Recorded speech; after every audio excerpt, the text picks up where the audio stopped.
Greetings and welcome to the Incyte Third Quarter 2025 Earnings Conference Call and Webcast. At this time, all participants are in listen-only mode. A question-and-answer session will follow the formal presentation. You may be placed into question queue at any time by pressing star one on your telephone keypad. We ask you please limit yourselves to one question and one follow-up, then return to the queue. If anyone should require operator assistance, please press star zero on your telephone keypad. As a reminder, this conference is being recorded. It's now my pleasure to turn the call over to Alexis Smith, Vice President and Head of Investor Relations. Please go ahead, Alexis. Thank you. Good morning and welcome to Incyte's Third Quarter 2025 Earnings Conference Call. Before we begin, I encourage everyone to go to the Investors section of our website to find the press release, related financial tables, and slides that follow today's discussion. On today's call, I'm joined by Bill, Pablo, and Tom, who will deliver our prepared remarks. Stephen, Dave, Matteo, and Mohammed will also be available for Q&A. I would like to point out that we will be making forward-looking statements, which are based on our current expectations and beliefs. These statements are subject to certain risks and uncertainties, and our actual results may differ materially. I encourage you to consult the risk factors discussed in our SEC filings for additional detail. I will now hand the call over to Bill. Thank you, Alexis, and good morning, everyone. On our last call, I told you I'd be taking a fresh look at the company with a focus on getting the core business right, our R&D priorities right, and our cost base right. This, of course, is a continuous process and one that is well underway and on track. In terms of the core business, my assessment has reinforced my confidence in the growth potential of our key products. As we announced today, we had a strong quarter with total revenues of $1.37 billion and product sales of $1.15 billion. This represents a 20% and 19% increase, respectively, versus prior year. The fundamentals around Jakafi, Opzelura, and our hem-onc business, Niktimvo and Monjuvi namely, remain strong. Our job right now is to keep it that way and to identify effective ways to optimize the promotional strategies and investment for these products to drive future growth. Jakafi Q3 sales reached $791 million, a 7% increase, with strong demand growth of 10% year over year. Growth was broad-based across all three indications. In MF, Jakafi utilization continues to increase, and we are maintaining market share leadership despite competition. Growth in GVHD remains strong, supported by our portfolio strategy with Niktimvo, which is helping identify patients across multiple lines of therapy.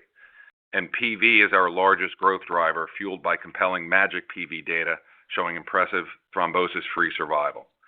Based on this momentum, we're raising our full-year guidance for Jakafi to a new range of $3.05 billion to $3.075 billion. Opzelura growth was exceptional in the third quarter and continues to be a significant contributor to revenue. With $188 million in sales, a 35% increase versus prior year. Of this, $144 million in net sales came from the U.S., which represented a 21% increase versus prior year. The increase was based on strong prescription demand across both indications and more favorable formulary placement at the three top PBMs.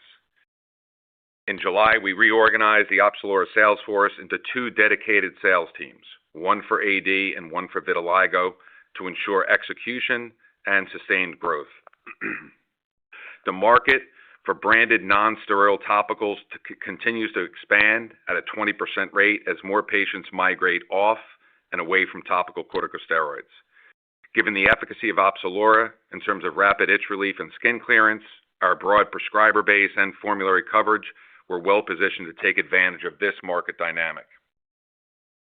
Internationally, sales for Opzelura and vitiligo totaled $44 million, representing a 117% increase from last year.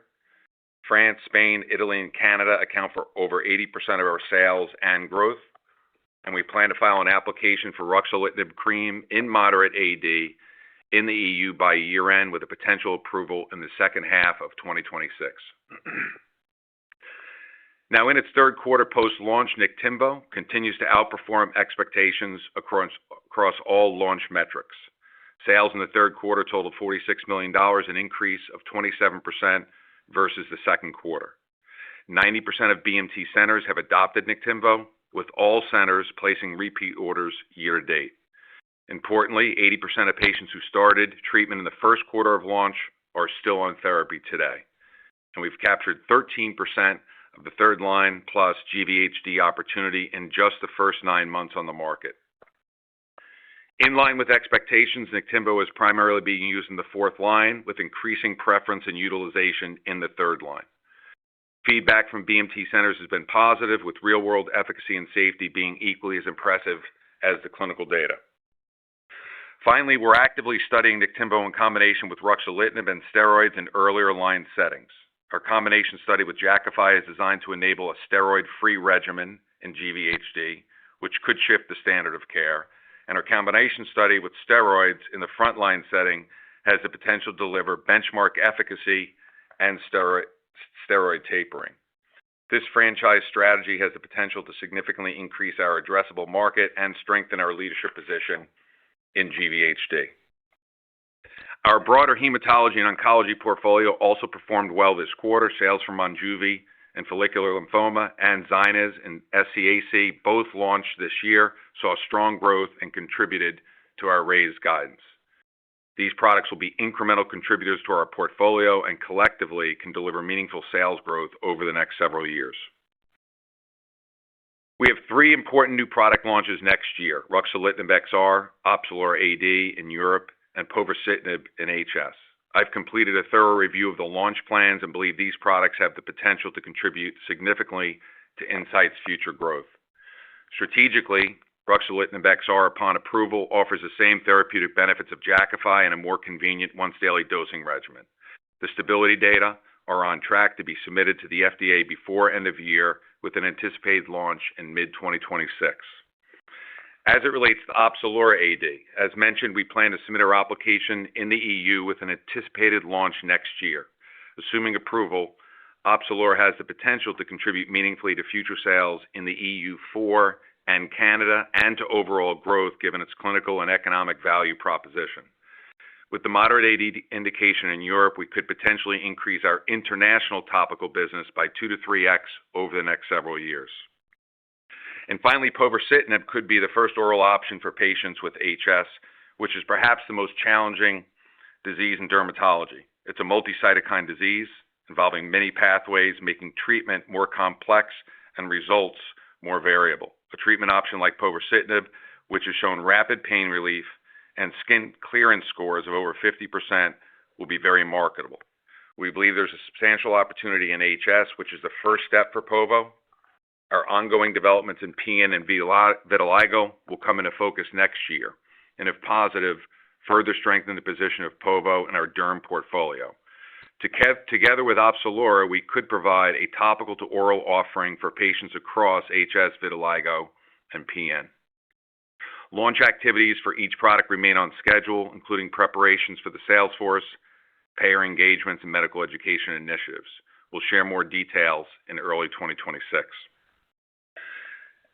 Turning to R&D, our ongoing pipeline review is providing us with absolute clarity about which high-value programs are core to future growth and have the greatest potential to create value and outsize returns. We want to configure a balanced pipeline that is not consumed by either safe, low-value projects or moonshots. We've set clear go-no-go criteria for moving key projects forward. We will invest and take calculated risks in key programs rather than thinly spreading investments across many programs. In other words, fewer, smarter investments versus diffuse spending. We'll fund what matters and, importantly, watch out for false positives and negatives. As it relates to our developing pipeline, the first call on capital is HemOnc. This is the central identity of the company and an area where we have differentiated knowledge and capabilities and an asymmetrical advantage. This includes targeted therapies for MPNs, including mCALR 617, our mCALR bispecific, and discovery programs. We have a window of opportunity here to trigger an innovation-based shift in MPNs from non-specific symptomatic therapies like Jakafi and HU to targeted mutation-specific therapies like 989. Next steps for 989 and 617 will be shared later this year and next year. In terms of our solid tumor program, the cornerstone of our cancer strategy is novel biological pathways, high incidence cancers with substantial medical need that missed the IO revolution, and immunotherapies and targeted therapies that can be used frontline in combination with standard of care regimens.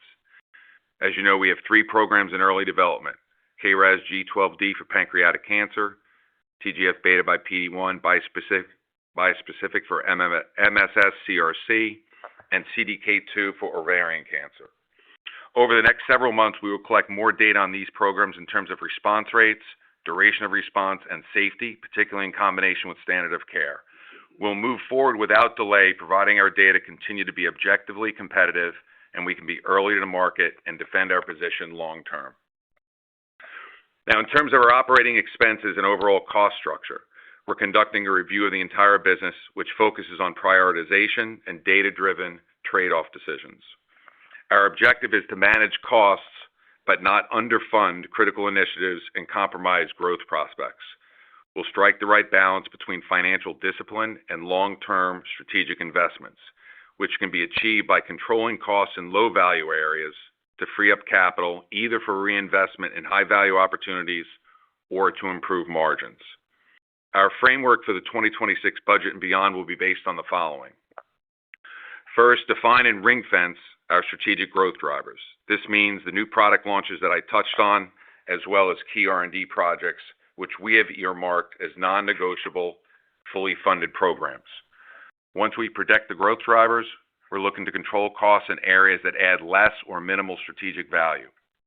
From there, the savings we've identified and achieved will either be reallocated or banked. This will be a continuous process, not a one-and-done exercise. It's a mindset. As our business evolves, so will our resource allocation.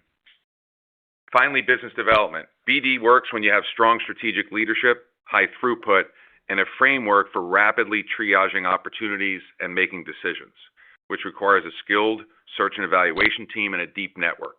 To be successful, we need to operate inside the loop in our focus areas. Accordingly, Dave Gardner joined Incyte as Chief Strategy Officer in September, and one of his priorities is to build out this capability.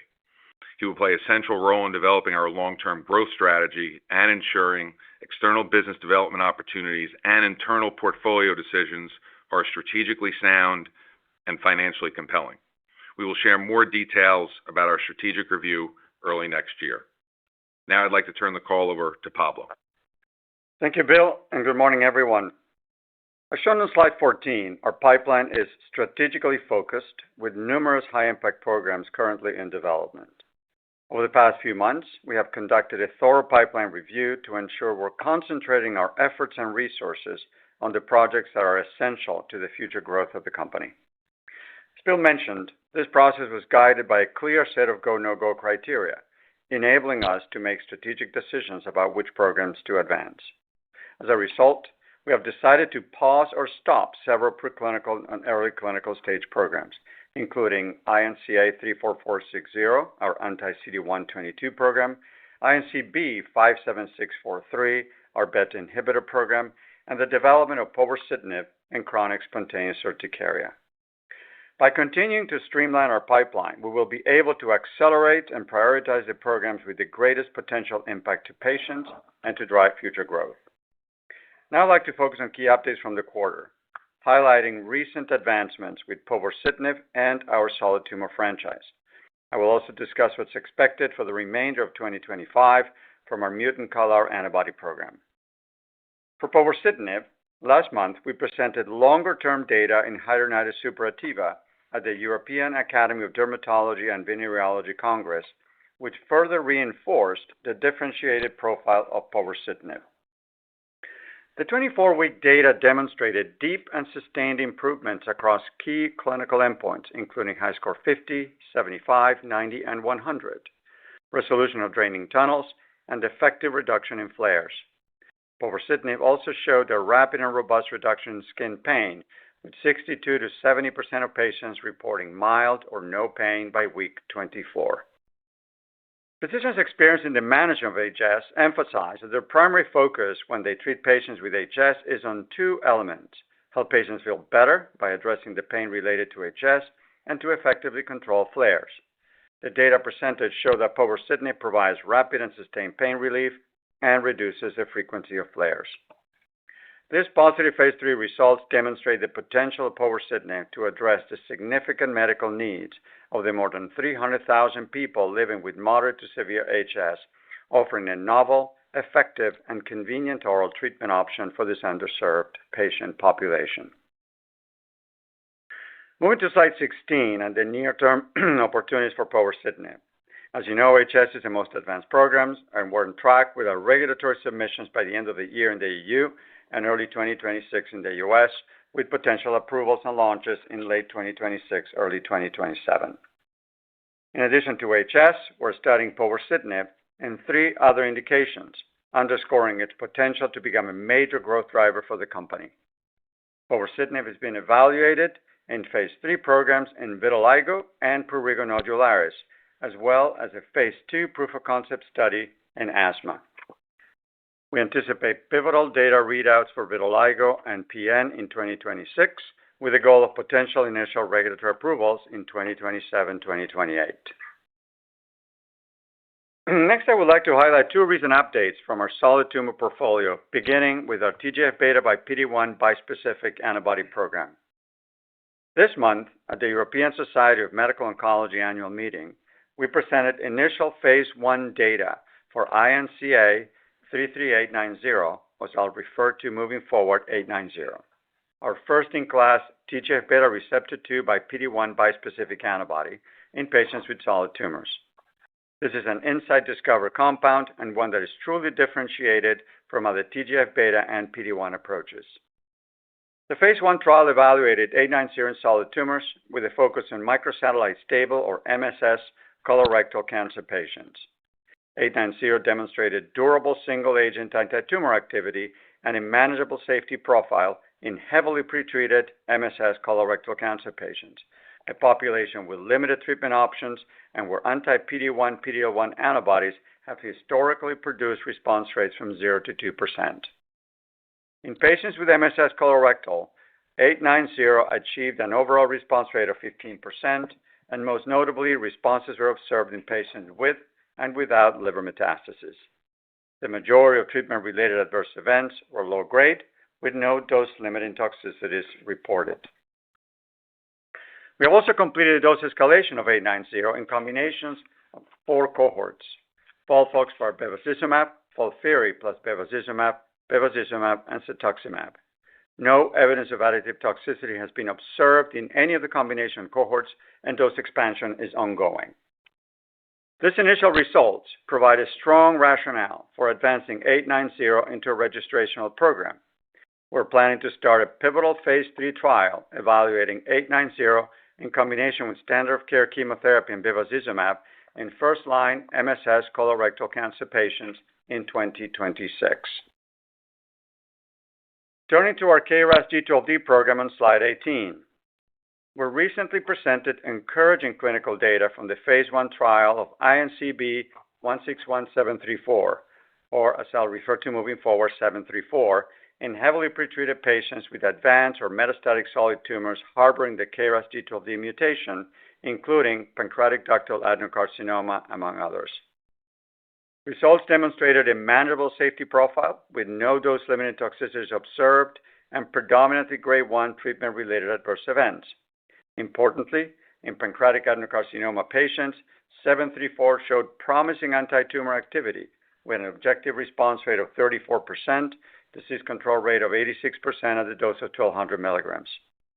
These results are particularly notable given that only 8 of the patients were treated in the second-line setting. To summarize, both our TGF-beta by PD-1 and our KRAS G12D programs represent significant opportunities to address large patient populations with high medical need, specifically MSS colorectal cancer and pancreatic ductal adenocarcinoma. As Bill noted, our strategy in both cancers will be to win in front-line in combination with standard of care. For 890, we have demonstrated durable single-agent activity in heavily pretreated MSS colorectal cancer patients, including those with liver metastases, and a favorable safety profile and combinability with first-line standard of care regimens. As previously mentioned, we're planning to initiate a phase 3 study in first-line MSS colorectal in 2026. Similarly, 734 has shown promising anti-tumor activity and manageable safety profile in advanced solid tumors, with particularly encouraging results in PDAC. We'll share more updates on this program next year. Now to slide 20. 2025 has been a pivotal year for Incyte, highlighted by multiple new product launches, pivotal trial readouts, phase 3 study initiations, and proof of concept results.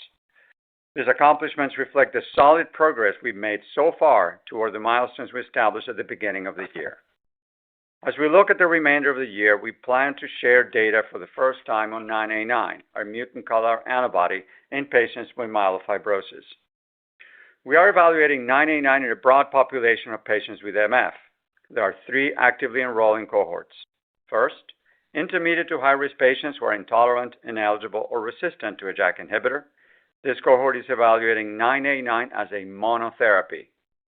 Second, intermediate to high-risk patients who are on ruxolitinib but experience a suboptimal spleen response after at least 12 weeks of treatment.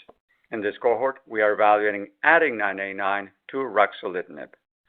And finally, we're enrolling patients with intermediate to high-risk treatment-naive MF in a cohort evaluating 989 compared to a combination of 989 and ruxolitinib. This will allow us to see how 989 performs as a monotherapy and in combination with ruxolitinib in treatment-naive patients. Our update later this year will include early data from the first 2 cohorts. For the monotherapy cohort, we plan to share data from roughly 50 patients. Approximately 2/3 of them will have more than 24 weeks of follow-up. Additionally, data will be presented for the combination cohort on at least 15 suboptimal responders to ruxolitinib. More than half of these patients will have a minimum of 24 weeks of follow-up. Importantly, the update will include response data using traditional endpoints, SVR25, SVR35, TSS50, and anemia, and molecular endpoints like effects on VAF in whole blood, CD34 positive mutant CALR cells in peripheral blood mononuclear cells, and mutant CALR positive megakaryocytes in the bone marrow. Additionally, we'll provide an update on 989 treated patients with essential thrombocythemia as a follow-up to the encouraging results presented earlier this year. As you'll recall from EHA presentation, 989 demonstrated the rapid and sustained normalization of platelet counts and was well tolerated with only 1 patient discontinuing due to an adverse event. We look forward to sharing updates on the remaining 2025 milestones and to provide further visibility into our 2026 catalyst as we continue to advance our pipeline. With that, I'll turn it over to Tom for a financial update on the quarter. Thanks, Pablo. As Bill mentioned earlier, our total revenues and product revenues were $1.37 billion and $1.15 billion, respectively, increasing 20% and 19% from the prior year. Our total GAAP R&D expenses were $507 million in the third quarter. Excluding one-time expenses in the prior year, R&D expenses increased 7% year-over-year, driven by continued investment in our late-stage development assets. Moving to SG&A, total GAAP SG&A expenses were $329 million in the third quarter, increasing 6% year-over-year, primarily driven by international marketing activities to support product launches. Ongoing operating expenses in the third quarter increased 8% year-over-year, compared to an 18% increase in ongoing revenues during the same period, leading to a continued increase in operating leverage and margins. Based on the growth of our product portfolio, we raised 2025 full-year net product revenue guidance to $4.23 to $4.32 billion. We maintain our prior OpEx guidance of $3.25 to $3.31 billion, which reflects combined R&D and SG&A GAAP expenses. I'll now turn the call over to Bill. Thanks, Tom. That concludes our prepared remarks. Please open the line for Q&A. Certainly. We'll now be conducting a question-and-answer session. If you'd like to be placed into question queue, please press star 1 on your telephone keypad. A confirmation tone will indicate your line is in the question queue. You may press star 2 if you'd like to move your question from the queue. And as a reminder, we ask you please ask 1 question, 1 follow-up, then return to the queue. Our first question today is coming from Tazeen Ahmad from Bank of America. Your line is now live. Hi, guys. Good morning. Thanks for taking my question. I wanted to focus on the upcoming mCALR data. You've given us a good preview of how many patients worth of data to expect. I think most people are going to be focused on the monotherapy arm. How important is that going to be for people to believe that you have convinced efficacy as a standalone because there could potentially be the view that, it could be synergistic with when added to Jakafi. So can you maybe level set for us what level of efficacy you're going to think is going to be convincing enough to move it forward, even if it's in combination with Jakafi? Thanks. Thanks, Tazeen. I'll turn it over to Pablo. Thank you for the question. So I think it's important to remember a couple of things about our mutant CALR antibody program. The first is this is the very first targeted therapy for patients with MPNs. And we're talking about MF, but broadly speaking, for myeloproliferative neoplasms, both MF and ET in this case, this is the first truly targeted therapy as opposed to non-specific therapies in the past, including ruxolitinib, that were mostly symptomatic improvements with very little effect on disease modification. Now, you're asking specifically about the update at ASH. I think it's very important for us to demonstrate that there is single-agent activity with 989. That's why the update will include a large number of patients, as I mentioned, 50 patients with somewhat significant follow-up to really prove convincingly that 989 has single-agent activity. The focus will be not just on clinical endpoints, which we believe are critical, spleen reduction, symptom improvement, anemia, but also a set of translational endpoints, which we think are really important to confirm our view that this new medication has potential disease-modifying effects. So in terms of benchmarks around efficacy in previously treated patients with JAK inhibitors, I think the best benchmark we have recently is momelotinib.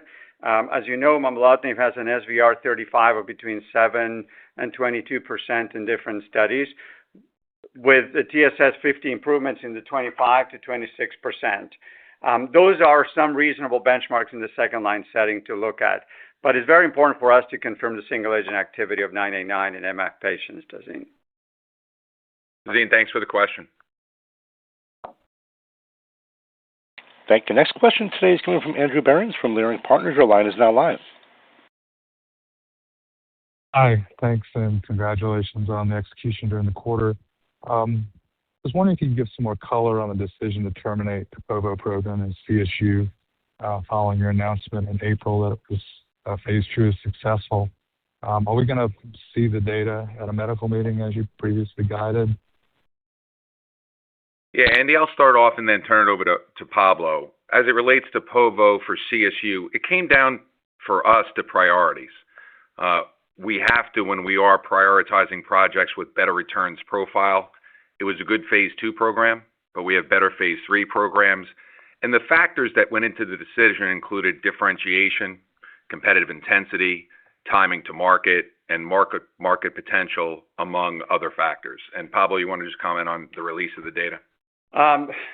Certainly. We haven't decided with investigators whether to release the data, but we'll almost certainly do that at some future conference, Andy. The one other point I would add to Bill's points is that in addition to those factors, the regulatory bar in CSU, we discussed with FDA, and the requirements for potential pivotal program in CSU were pretty onerous, and we decided we had other priorities to focus on. Okay, thanks. And then if I could, just a question on the PD-1 TGF-beta. I was at ESMO. I thought it was really encouraging, and you guys are advancing into phase 3. Are we going to see combination data before you make that decision to advance? Is there I think there's a run-in, looks like, on the clinicaltrials.gov? So the decision to advance the TGF-beta receptor 2 by PD-1 program in combination with chemotherapy in first-line colorectal is made. We're moving forward in that direction. In parallel with that, we're generating data with the combination, and we will release that data at some point next year, Andy. But those two things are happening in parallel. We think speed is of the essence here in executing this phase 3 trial, so we're advancing this rapidly, and we'll generate the data and release it at some point. Thank you. Next question today is coming from Stephen Willey from Stifel. Your line is now live. Yeah, hi, good morning.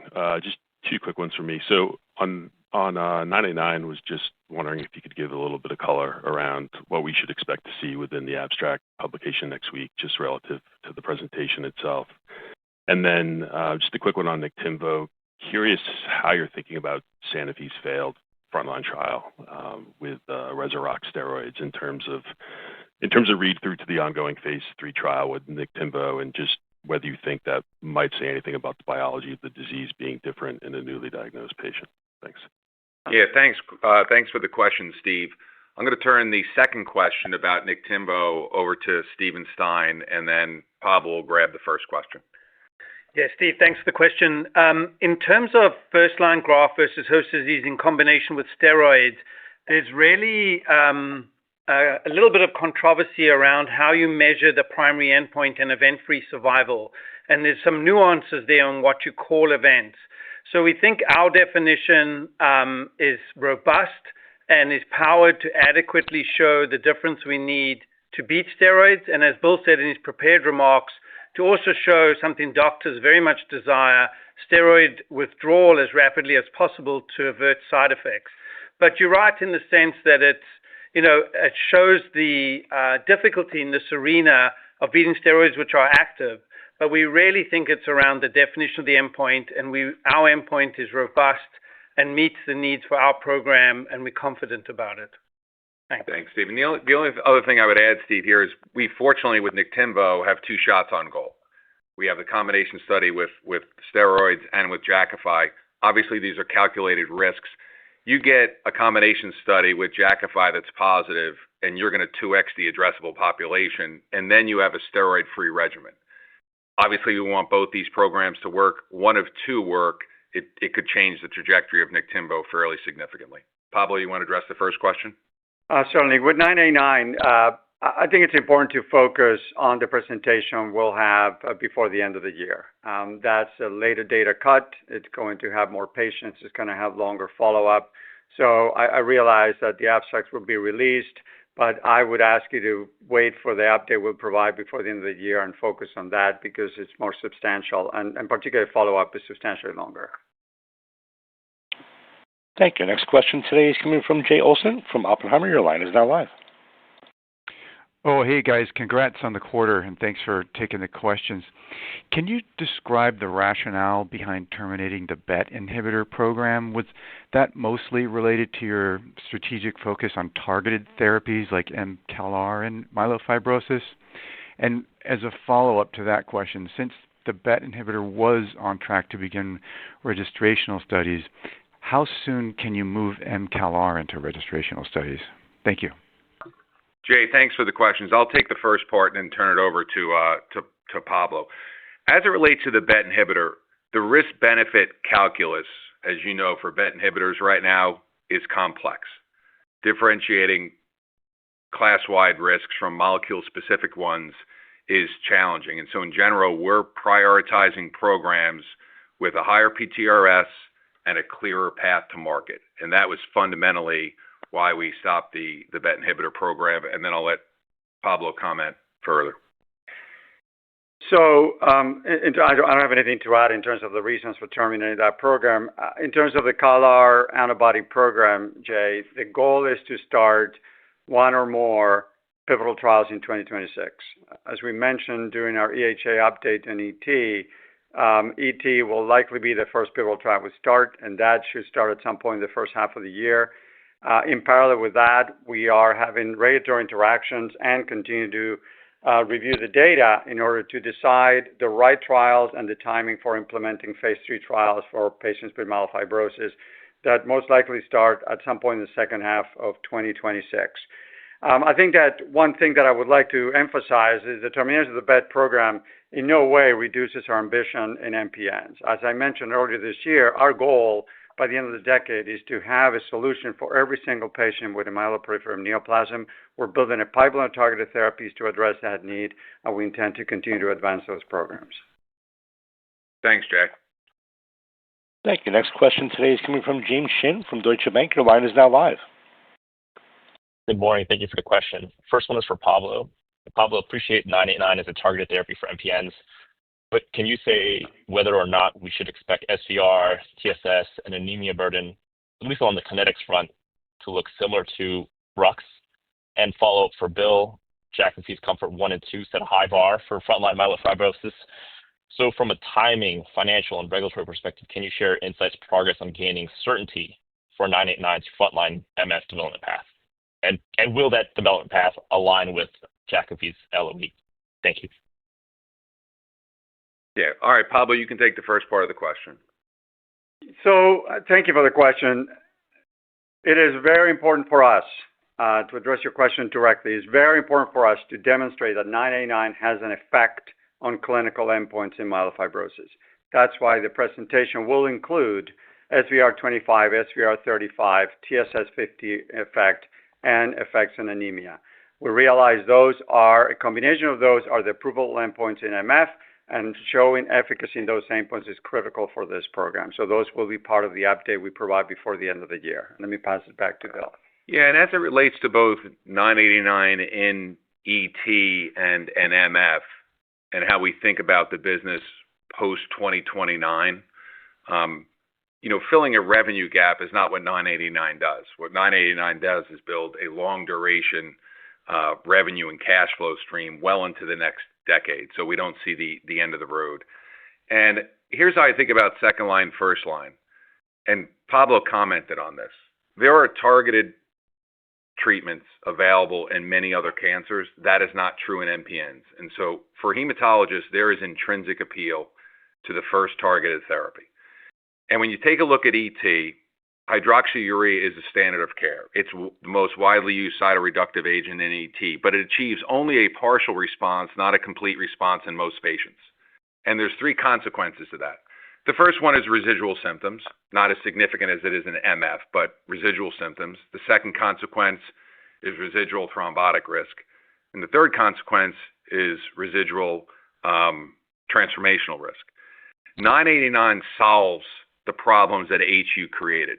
And even in a second-line single-agent study, or with those data, I expect that 989 will reshape the use of hydroxyurea, where patients transition off of therapy rapidly, because 989 is targeting disease-causing cells. It's better tolerated. For example, HU's got 7 warnings and precautions, and it's easier to dose. The market for ET is about $5 billion. ET MCALR patients. Roughly half of them are resistant or intolerant to therapy. And so I think there's a clear glide path to growth in ET with the first study. And then as it relates to MF, it's of course a completely different type of MPN. The risk of transformation to leukemia is real. It's more aggressive. It's more symptomatic. As effective as Jakafi is, as you know, the SVR35 is between 30 and 40%. All right, symptoms are in the mid-50s. Everybody on Jakafi progresses. And so even in a second-line setting, there is going to be, just like in ET, a move to either add 989, we'll have to, of course, produce that data, or use 989 after Jakafi. And I think that the opportunity in both MF and ET is fairly significant. And what we're looking to is build a business well into the next decade. If we start the studies in the middle of 26, give or take, we should be getting out sometime in that 29-30 period. Thanks for the question. Thank you. Next question today is coming from Salveen Richter from Goldman Sachs. Your line is now live. Good morning. Thanks for taking my questions. You've highlighted VAF as an important part of the MCALR story in terms, or the MPN story in terms of the drug being a functional cure. And just remind us what you want to see on VAF reduction and level set us on how well understood the ultimate correlation is between VAF and clinical outcomes. And just a second question here, Bill, on, you've highlighted your focus on managing operating expenses and streamlining the company. How are you thinking about the evolution of the company's target margin profile over the next few years and also through the Jakafi LOE? Thank you. Great. I'll turn the first question, Salveen, about molecular response over to Pablo, and then I'll address your question about OpEx after that. Thank you for the question, Salveen. So we have 3, and it's important to remember, we have 3 molecular endpoints that we're going to report data on before the end of the year. One is VAF in whole blood. The other one is CD34 positive mutant CALR cells in peripheral blood mononuclear cells. And the third is malignant megakaryocytes, or mutant CALR megakaryocytes in the bone marrow. And the reason why I'm emphasizing those 3 is because VAF is in a way a lagging indicator of what's happening in the bone marrow, which is what truly matters. the disease originates in the bone marrow, and reducing malignant megakaryocytes in the bone marrow, which is something we showed for ET at EHA this year, is the critical disease-modifying effect. That then will translate into reduction of CD34 positive mutant CALR positive cells in peripheral blood, and that in turn over time will be reflected in a reduction in VAF. So I think I would emphasize that it's important to look at all three components of the translational endpoints, and we'll talk about all three before the end of the year. In terms of correlations, look, we know that high VAF is a bad thing, and we've showed some data in ET that patients with lower VAF, that with slightly higher VAF reductions over time, have better hematologic responses in ET. That data are important. We still believe that more likely than not, initial approvals for 989 will be based fundamentally on clinical endpoints, traditional clinical endpoints, a combination of the endpoints that we know, which are spleen, symptoms, and anemia. And that's the way we're building these pivotal trials for next year. I'll pass it back to Bill. Yeah, thanks, Pablo. And as it relates to OpEx, Salveen, it's a good question. I spent a lot of time thinking about it. And as you implied in your question, we have to take a multi-year view of the budget. And I'm not necessarily hard coding for OpEx as a percentage or R&D as a percentage of sales, but I do expect that the quantum of at least spending growth or the percentage is going to come down, and I expect it to come down because of an increase in sales and leverage. Here's what I will say. Every R&D dollar and every SG&A dollar has to serve a business strategy. And budgeting is about distinguishing the high-value projects, as you know, from the low-value projects. Or another way to put it is good costs from bad costs. What we're really solving for, though, is creating the steepest growth curve possible post-29 and a long-duration revenue and cash flow stream. We will streamline costs where possible, but not underfund critical initiatives and compromise growth. And those are the principles as I think about OpEx, and I do expect our margins to improve over time, in part due to increasing sales and good cost control. Thanks for the question. Thank you. Next question today is coming from Peter Lawson from Barclays. Your line is now live. Great. Thanks for taking the questions. Niktimvo, kind of how sustainable is the trajectory on that growth? It's really impressive this quarter, and I wonder if you could also talk around the profitability of that franchise. Peter, could you just repeat the question? It was a little hard to hear. Oh, yeah, sorry. On Niktimvo, if you could talk through the sustainability of the trajectory. It was really impressive this quarter, and if you could talk through the profitability as well. Yeah, I'll start off, and if Mohammed, who runs that business, has any additional comments, he can contribute too. You're right; it's off to a very, very good start. We're annualizing almost at $200 million a year. I think the important point about the launch right now is you have virtually every BMT center in the United States using and purchasing Niktimvo, which I think is very, very encouraging. All the feedback we've got from transplanters is very, very positive. As you know, we're in the third, fourth quarter of a launch, and launches early on can be unpredictable from quarter to quarter. All I can tell you is I think the growth trajectory of this is solid right now. If you look at the Resurrect curve, when it launched, we're virtually right on top of it. That product's, they had a tough quarter, but it's roughly a $500 million business. So I think the prospects for growth next year are solid. We'll, of course, share guidance in early 2026, but I don't see any red flags right now other than launches can be a little bit unpredictable and uncertain, but I like the way it looks. The next comment I would make as it relates to profitability, one of the nice things about this product is it's a specialty product, and we're not covering 10,000, 20,000, 30,000 physicians or several thousand hospitals. We have a very targeted audience of BMT centers across the United States. And so when you look at the margin profile of a product like this, it's very healthy. That's what I can tell you about profitability. I wish more of them were as profitable as Niktimvo. Mohammed, do you have anything you want to add? Yeah, thanks, Bill. Maybe just to complement and give you some color on the sustainability of the growth. As Bill mentioned, a really broad penetration with 90% of transplant centers picking up Niktimvo, but we're seeing all of them have repeat orders year to date, which speaks not only to the trial utilization, but the repeat utilization within these accounts, and the feedback continues to be positive. Another point on the sustainability of the trajectory is in line with our expectations. Most of the utilization today is happening in the fourth line, but we're seeing a lot more preference and increasing preference in the third line setting, which gives us a lot of headroom left to go. And maybe one last point on the sustainability. Our goal that we communicated on the last call was to have about 1,000 active patients on therapy by the end of the year. Through the first 9 months, we have about 800 or so patients, well on our way to that 1,000 patient goal by the end of the year, and that continues to be promising as well. And then from a contribution margin, maybe just the last note is, this contribution margin for the Niktimvo P&L is one of the higher in our portfolios, and we expect it to continue to be such given the level of focus that we have on the product and the level of focus from a commercial execution. Great. Thanks, Mohammed. Thanks for the question, Peter. Thank you. Next question is coming from Evan Seigerman from BMO Capital Markets. Your line is now live. Hi, guys. Thanks for taking the question. Great to see a lot of you at ESMO.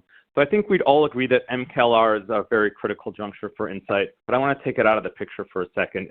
So can you walk me through how the current pipeline needs to mature to drive growth through the Jakafi LOE?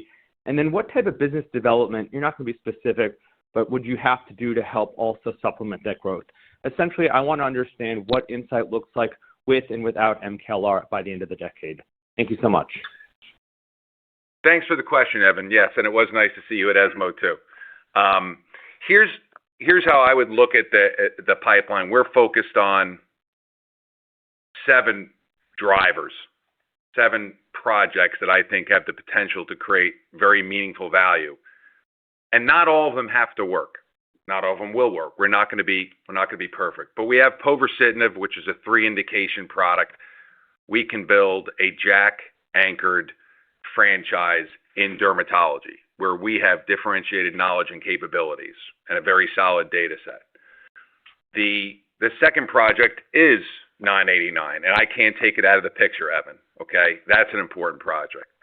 We have 617F, which is still an early stage, a little bit more opaque, but as we de-risk that asset, that could be as big or bigger than 989 in MPNs because it's covering a mutation that's much more frequent. In fact, it could be 2x the size of a 989.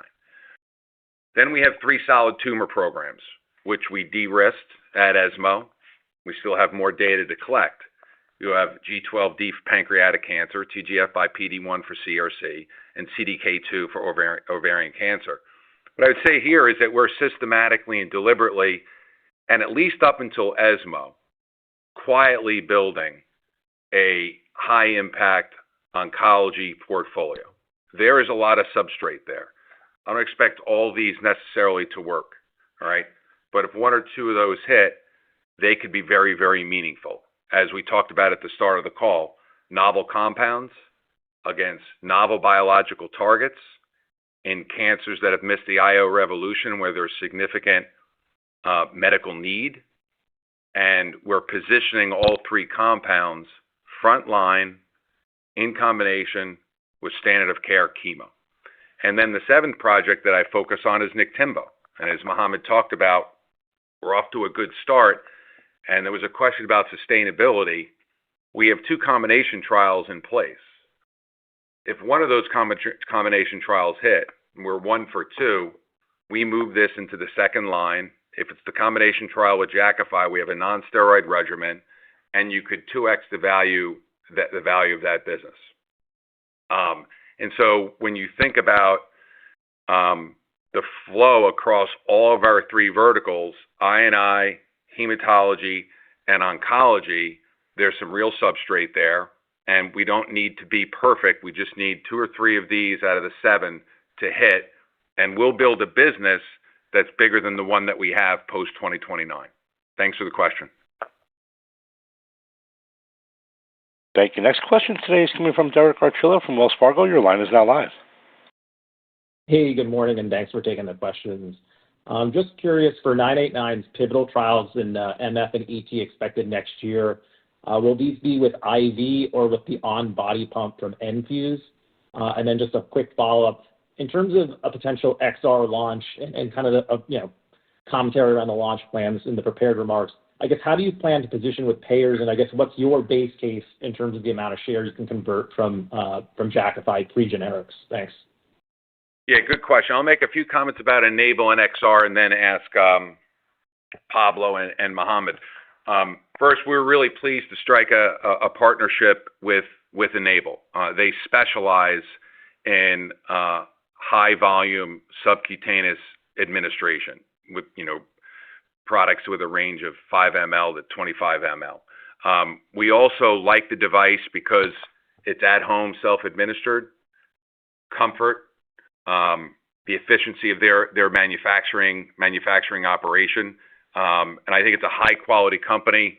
They're expanding their manufacturing site, which is an FDA-approved manufacturing site, and they have commercial devices, I think, in roughly 25 countries and about 8,000 units. And so this is a high-quality company.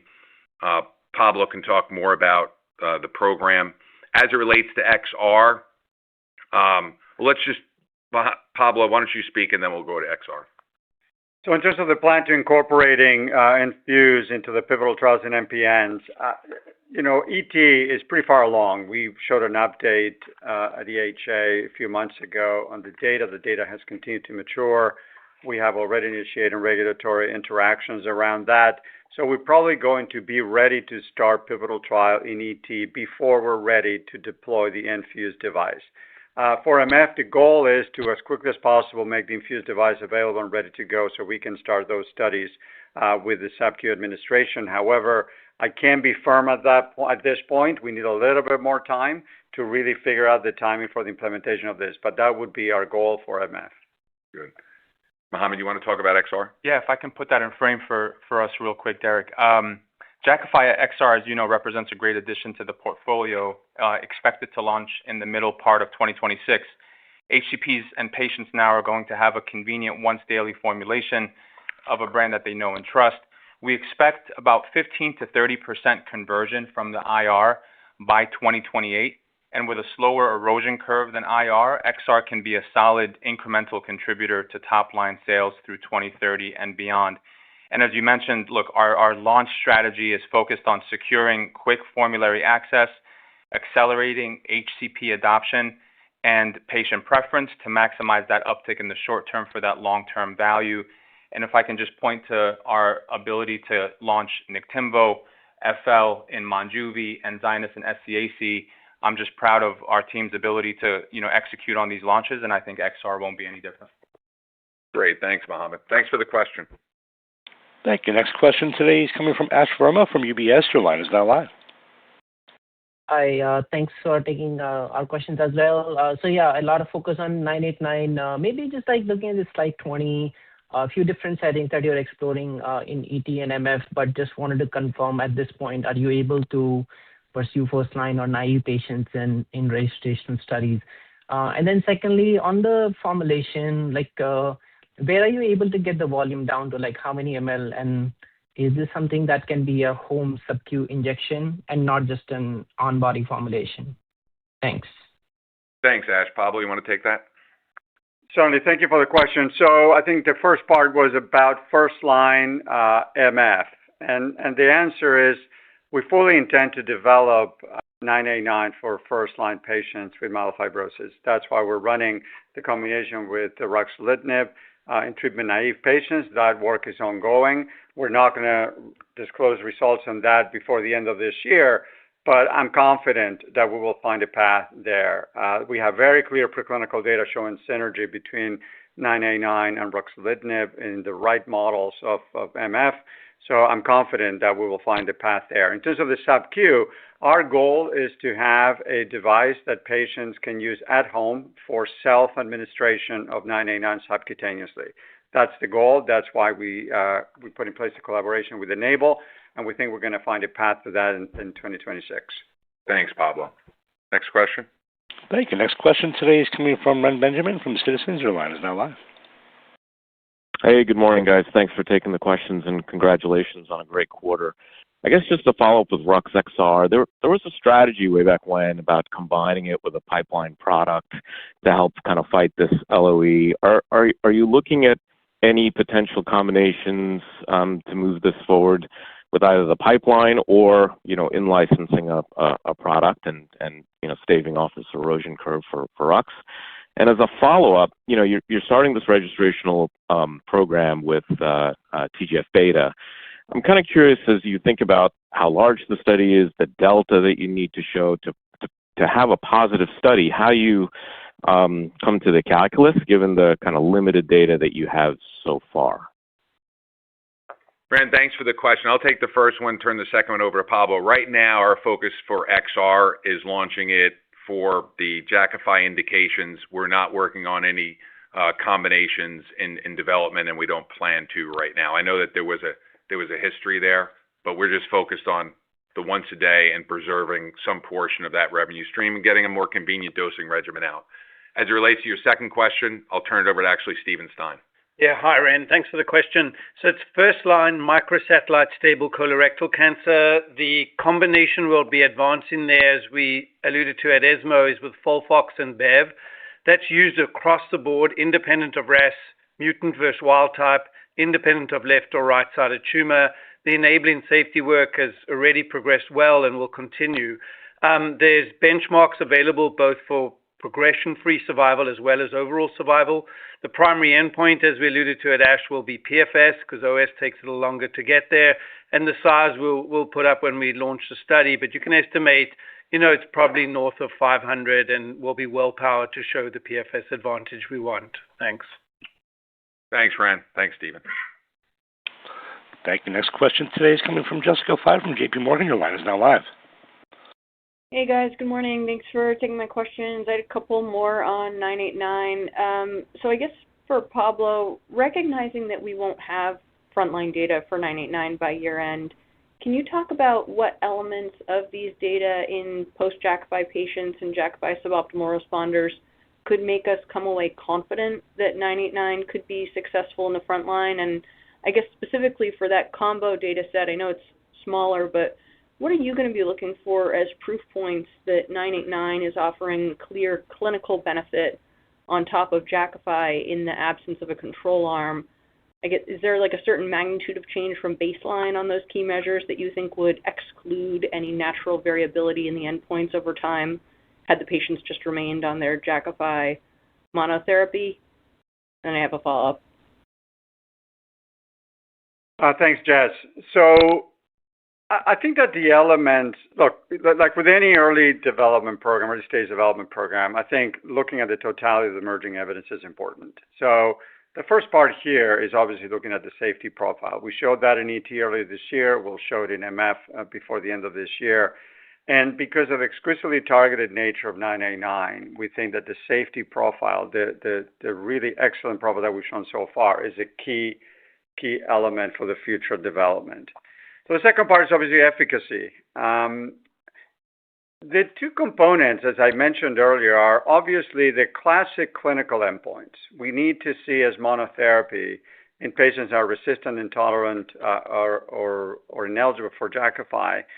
We need to see clear evidence of impact on clinical endpoints, spleen reduction, improvement in symptoms, anemia improvements, in addition to translational endpoints. Now, when you look at the add-on cohort that we're going to show some data, I think it's important to remember that those are the hardest patients to treat. Those are patients that did not respond to Jakafi in an ideal way, despite a minimum of 12 weeks of treatment and being 8 weeks on a stable dose. So any improvement on classic endpoints in those patients we think is highly meaningful.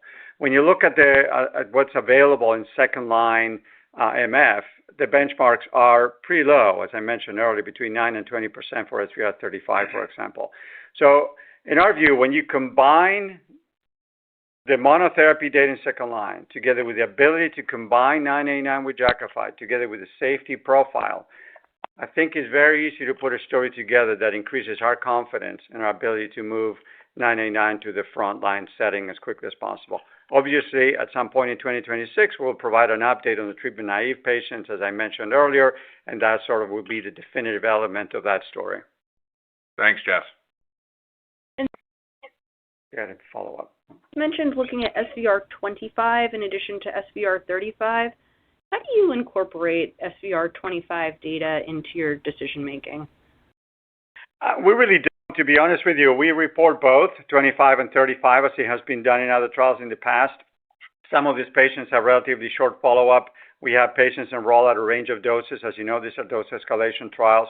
So we think it's important to have directional data where the spleen shrinkage is going. But the key element here is SVR35. Make no mistake about that. We report 25 as well, but SVR35 is what we really care about. Thank you. Our final question today is coming from Kripa Devarakonda from Truist Securities. Your line is now live. Hey guys, thank you so much for taking my question. Another one on 989. So when it comes to a Rux combo, is there a rationale to develop both in suboptimal responders as well as in Rux naive patients, or do you see it as a better strategy to focus on one versus the other for the longer term?